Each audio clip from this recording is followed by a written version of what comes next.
Beginners guide for investing की इस series में एक और लेसन में आज हम जिस टॉपिक के बारे में बात करेंगे वो टॉपिक देखने में तो आसान लगते हैं बट रियली में काफी कॉम्प्लिकेटेड हैं। तो आज हम बात करेंगे डिविडेंड और डिविडेंड यील्ड के बारे में कि ये आपको कैसे गुमराह कर सकते हैं जब भी आप कोई इन्वेस्टिंग डिसीजन लेते हैं। तो आज हम बात करेंगे प्रमोटर होल्डिंग के बारे में, जो कि आपको बताएगा कि जैसा दिखता है वैसा होता नहीं है। और आज हम बात करेंगे फेस वैल्यू के बारे में, जिसके बारे में ज्यादातर लोग बात भी नहीं करते हैं और डिटेल में समझेंगे इस वीडियो में मेक इन्वेस्टमेंट इजी के मेरे यूट्यूब चैनल पर, जहां इन्वेस्टमेंट की जर्नी को इजी किया जाता है। मैं पुष्पेंद्र आपका बहुत बहुत स्वागत करता हूं।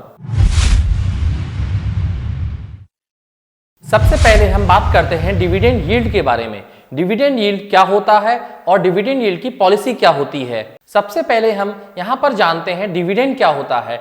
डिविडेंड कंपनी जो भी मुनाफा कमाती है साल भर में या फिर एक फाइनेंशियल ईयर में, उसका एक हिस्सा कंपनी अपने शेयर होल्डर्स को डिवाइड या फिर डिस्ट्रीब्यूट करती है, तो उसे कहते हैं हम डिविडेंड। जिन शेयर होल्डर्स ने उस शेयर को सालों तक अपने पास रख रखा है और विश्वास दिखा रखा है कंपनी में, तो इसीलिए कंपनी डिविडेंड देना प्रेफर करती है उन शेयर होल्डर्स को। और कंपनी सोचती है कि उन शेयर होल्डर को खुश किया जाए डिविडेंड देकर। अब बात करते हैं हम डिविडेंड पॉलिसी के बारे में कि कितना डिविडेंड देना है या फिर कितना डिविडेंड डिस्ट्रीब्यूट करना है, ये कंपनी कैसे डिसाइड करती है। आइए चलिए जानते हैं। एग्जाम्पल लेने से पहले मैं प्लीज फिर से दोहराना चाहूंगा, ये कोई बाइंग या फिर सेलिंग रिकमेंडेशन नहीं है। ये सिर्फ एग्जाम्पल के तौर पर मैं स्टॉक का नाम ले रहा हूं, जिससे कि आपको मैं डिटेल में अच्छे से समझा सकूं। प्लीज इसे कोई भी रिकमेंडेशन मत समझिएगा, ये सिर्फ एजुकेशन पर्पस के लिए है। एग्जाम्पल में मैं लेना चाहूंगा कोल इंडिया लिमिटेड को। कोल इंडिया लिमिटेड का अभी करंट में डिविडेंड यील्ड है 6.74%। मींस इतना हाई डिविडेंड यील्ड आपको कम ही कंपनियां मिलेंगी जिनका डिविडेंड यील्ड इतना हाई है। कोल इंडिया लिमिटेड कोल माइनिंग के फील्ड में काम करता है और कोल इंडिया लिमिटेड को न ही कोई नए प्रोडक्ट इनोवेट करने हैं और न ही कोई मार्केटिंग करनी है, न ही कोई नए सिटीज में उनको कोई ऑफिस खोलना है और न ही कोई उनको एम्प्लॉय ज्यादा हायर करने हैं, ना ही उनका कोई बड़ा कॉम्पिटिटर है। और कंपनी को ऐसा भी लगता है कि उनके सामने ऐसा कोई अपॉर्चुनिटी नहीं खड़ी है जो कि कंपनी को ग्रोथ दे सके। मींस इस तरह की कंपनी काफी स्टेबल होती हैं। तो अपने आप को जो कंपनी ग्रो नहीं कर पाती हैं, वो कंपनी सोचती हैं क्यों ना हम डिविडेंड दे दें। जो भी कोल इंडिया के लॉयल शेयर होल्डर्स हैं, कंपनी उनको डिविडेंड देना ज्यादा प्रेफर करती है, क्योंकि ऐसी कंपनी को पैसे की जरूरत तो होती नहीं है, तो इन कंपनियों में कैपिटल एप्रिसिएशन तो होता नहीं है, तो इससे बेटर है वो अपने शेयर होल्डर्स को डिविडेंड देना प्रेफर करती हैं। और ऐसी कंपनीज का प्राइस काफी सालों तक स्टेबल चलता रहता है। मींस प्राइस में कभी भी एप्रिसिएशन नहीं होता है। हाँ, कह सकते हैं हम साल दर साल इनका डिविडेंड यील्ड बढ़ता जाता है या फिर डिविडेंड लगभग एफडी के बराबर हो जाता है। अब हम एक और कंपनी का एग्जांपल लेकर बात करेंगे जो हाई ग्रोथ कंपनी है और उनका डिविडेंड या फिर डिविडेंड यील्ड ना के बराबर होता है। प्लीज इसे बाइंग और सेलिंग रिकमेंडेशन मत समझिएगा। मैं बात करूंगा इन्फो एज के बारे में, जो एक हाई ग्रोथ कंपनी है। इसका डिविडेंड यील्ड अगर आप देखेंगे तो इसका डिविडेंड यील्ड लगभग 0.28% है, जो कि ना के बराबर है। ऐसा क्यों है? क्योंकि इस कंपनी को ग्रो करने के लिए काफी सारे कैपिटल की जरूरत होती है, क्योंकि ये कंपनी काम करती है जीवनसाथी.com के साथ और नौकरी.com के साथ, ऐसी वेबसाइट जिनमें इनको इनोवेशन की जरूरत पड़ती है और ये फील्ड हाईली कॉम्पिटिशन वाले हैं। अगर आपको अपने बिजनेस की ग्रोथ करनी है, जैसा कि हम समझ सकते हैं किसी भी बिजनेस को आगे बढ़ाने के लिए पैसे की जरूरत होती है, उसी प्रकार से इन कंपनीज को अपने बिजनेस को आगे बढ़ाने के लिए या फिर डिफरेंट सिटीज में, डिफरेंट कंट्रीज में अपने ऑफिसेस खोलने के लिए पैसे की बहुत ज्यादा जरूरत होती है। मींस कैपिटल की जरूरत होती है। और जब भी हमें कैपिटल की जरूरत होती है या फिर ग्रोथ आपको ज्यादा दिख रही है और न्यू प्रोडक्ट लॉन्च करने होते हैं, तो आपको वो कंपनी कभी भी डिविडेंड देना प्रेफर नहीं करेंगी, बल्कि वो अपने खुद के बिजनेस में पैसा लगाकर अपने बिजनेस को ग्रो करना ज्यादा प्रेफर करती हैं। लेकिन कुछ कंपनीज में यहाँ पर एक्सेप्शन भी होते हैं जिनको पैसे की जरूरत नहीं होती और वो ग्रो भी करती रहती हैं। अगर आपको ऐसी कंपनी मिल जाती है तो प्लीज मैं कहना चाहूंगा ऐसी कंपनीज को आप प्रेफर कीजिए और ऐसी कंपनीज को जरूर अपने पोर्टफोलियो में रखिए। उसका रीजन ये है कि ऐसी कंपनी हाई ग्रोथ भी होती है और उनको पैसे की भी जरूरत नहीं होती, मींस हाई डिविडेंड यील्ड भी होता है। कह सकते हैं आप high growth company with high dividend yield means opportunity means अपने पोर्टफोलियो में ऐसी कंपनीज को जरूर ऐड करें। दुनिया के सबसे बड़े इन्वेस्टर वॉरेन बफेट की कंपनी बर्कशायर हैथवे ने लास्ट 45 साल से सिर्फ एक बार डिविडेंड दिया है, क्योंकि वॉरेन बफेट का कहना है कि मेरे पास अपनी कंपनी को ग्रो करने के लिए इतने सारे आइडिया हैं, तो मैं क्यों एक सिंगल रुपीस भी डिविडेंड देने में वेस्ट करूं। और उन्होंने ये सब करके भी दिखाया है, अपनी शेयर की प्राइस को एप्रिशिएट किया है, जिससे उनके शेयर होल्डर्स को काफी बेनिफिट मिला है डिविडेंड से कहीं गुना ज्यादा। अब हम बात करते हैं कि डिविडेंड यील्ड देखकर हमें स्टॉक में इन्वेस्ट करना चाहिए या नहीं करना चाहिए। फाइनेंस में कोई भी आंसर सीधे सीधे यस और नो नहीं होता, या फिर सीधे सीधे ब्लैक या व्हाइट नहीं होता। आपको एक इंटेलिजेंट डिसीजन लेकर ही इन्वेस्ट करना होता है। ऐसी कंपनी में इन्वेस्ट नहीं करना चाहिए जो कि डिविडेंड यील्ड ज्यादा देना प्रेफर करती हैं। उसका रीजन ये है, वो कंपनी हाई ग्रोथ तो होती नहीं है, स्टेबल ज्यादा होती हैं, तो उन कंपनीज का शेयर प्राइस कम ही आगे बढ़ता है। और ऐसी कंपनीज में हमें इन्वेस्ट करना चाहिए जिन कंपनीज का डिविडेंड यील्ड कम हो या फिर वो हाई ग्रोथ कंपनीज हो। लेकिन कई इन्वेस्टर ऐसे भी होते हैं जो सिर्फ और सिर्फ डिविडेंड वाली कंपनी में इन्वेस्ट करना पसंद करते हैं। उसके लिए मैं आपको एक दूसरा एग्जांपल से समझाना चाहूंगा। जैसे कोविड का फेज आया था, तब अगर आपको अच्छी सरकारी कंपनी जिनकी एंटरप्राइज वैल्यू नेगेटिव में है या फिर जीरो है, उनको आप अपने पोर्टफोलियो में रख सकते हैं, लेकिन सब्जेक्ट टू फंडामेंटल एनालिसिस और आपकी रिसर्च को देखकर, क्योंकि ऐसी कंपनीज उस वक्त काफी डाउन होती हैं और जो डिविडेंड तो अच्छा देती ही देती हैं, लेकिन जब मार्केट में फॉल हुआ है, वो पीरियड निकल जाता है, तो उसके बाद कुछ कैपिटल एप्रिसिएशन भी दे देती हैं।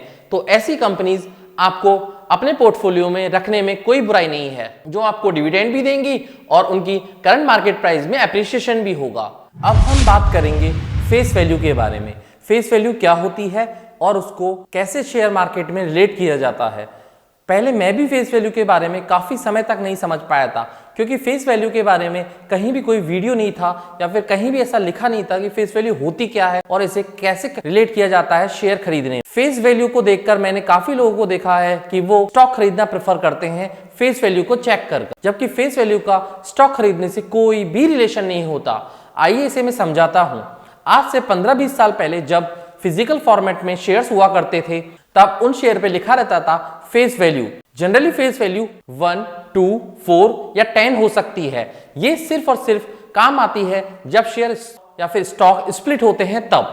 आइए समझते हैं फेस वैल्यू को डिटेल में कि फेस वैल्यू को हम कैसे रिलेट कर सकते हैं। कोई कंपनी है जिसकी फेस वैल्यू 10 है तो और उसकी करंट मार्केट प्राइस 2000 है, तो आप सोचेंगे कि वो 20 गुना महंगी है, जबकि ऐसा नहीं होता है। क्योंकि आप एक एग्जाम्पल के तौर पर मैं लेना चाहूंगा, कोई कंपनी ऐसी है जो पेनी स्टॉक है और उसकी फेस वैल्यू तो 10 है, लेकिन उसकी करंट मार्केट प्राइस 4 या 5 रुपए है, तो ऐसी कंपनी को इन्वेस्ट प्रेफर किया करते थे। लेकिन इसको हम एक एग्जाम्पल से ऐसे समझ सकते हैं, 10 ग्राम आयरन की कीमत 10 रुपए होती है और वहीं 10 ग्राम सिल्वर की कीमत लगभग 100 रुपए होती है और वहीं 10 ग्राम गोल्ड की कीमत लगभग 8 से 8,500 रुपए होती है। तो आशा करता हूं आपको फेस वैल्यू का कॉन्सेप्ट क्लियरली समझ में आ गया होगा। फेस वैल्यू को यूज किया जाता है सिर्फ और सिर्फ स्प्लिट करने में, और फेस वैल्यू का कहीं भी यूज नहीं है। तो प्लीज जब भी आप स्टॉक खरीदें तो फेस वैल्यू को देखकर कभी भी स्टॉक ना खरीदें। ज्यादा बेटर रहेगा आप फेस वैल्यू को देखें ही नहीं, क्योंकि फेस वैल्यू से कोई फर्क नहीं पड़ता। फेस वैल्यू 1 है या 10 है, उससे कंपनी की ग्रोथ पर, कंपनी की अर्निंग्स पर, कंपनी के रेवेन्यूज पर कोई भी फर्क नहीं पड़ेगा। तो मैं सोच रहा हूं आपको फेस वैल्यू का कॉन्सेप्ट अच्छे से क्लियर हो गया होगा और आगे आपको फेस वैल्यू के बारे में कोई भी प्रॉब्लम नहीं आएगी। आइए अब चलते हैं कॉन्सेप्ट नंबर 3 पे, जो कि है प्रमोटर होल्डिंग। प्रमोटर होल्डिंग में जैसा आपको दिखता है वैसा होता नहीं है। मैंने स्टार्टिंग के वीडियो में यह बोला था। आखिर मैंने ऐसा क्यों बोला, आइए इसे समझते हैं डिटेल में। प्रमोटर्स होते कौन हैं? जो लोग कंपनी को स्टार्ट करते हैं या फिर अपना कैपिटल इन्फ्यूज करते हैं, वो कहलाते हैं प्रमोटर। सपोज कीजिए मैं कोई कंपनी स्टार्ट कर रहा हूं और उस कंपनी में 1 लाख रुपए डाल रहा हूं, तो मैं उस कंपनी का प्रमोटर कहलाऊंगा। अब उस 1 लाख को मैं कितने भागों में डिवाइड करता हूं, वो सारे, जैसे मान लीजिए मेरे 10 पार्टनर हैं और हमने 10-10 हजार रुपए मिलाए हैं, तो हम सारे प्रमोटर कहलाएंगे। स्टॉक मार्केट में प्रमोटर होल्डिंग कितनी होनी चाहिए? स्टॉक मार्केट में जब भी आप किसी कंपनी को देखते हैं या फिर जब भी आप किसी कंपनी का एनालिसिस करते हैं तो एटलीस्ट 40% से नीचे प्रमोटर होल्डिंग नहीं होनी चाहिए। अगर प्रमोटर्स अपना हिस्सा बेचकर निकल रहे हैं तो इसका मतलब है प्रमोटर्स को पूरा यकीन है कि हमारा बिजनेस आगे नहीं चल पाएगा और हम अपने स्टेक को बेचकर निकल रहे हैं। अब प्रमोटर होल्डिंग के बारे में मैंने ऐसा क्यों कहा था, जो दिखता है वो होता नहीं है।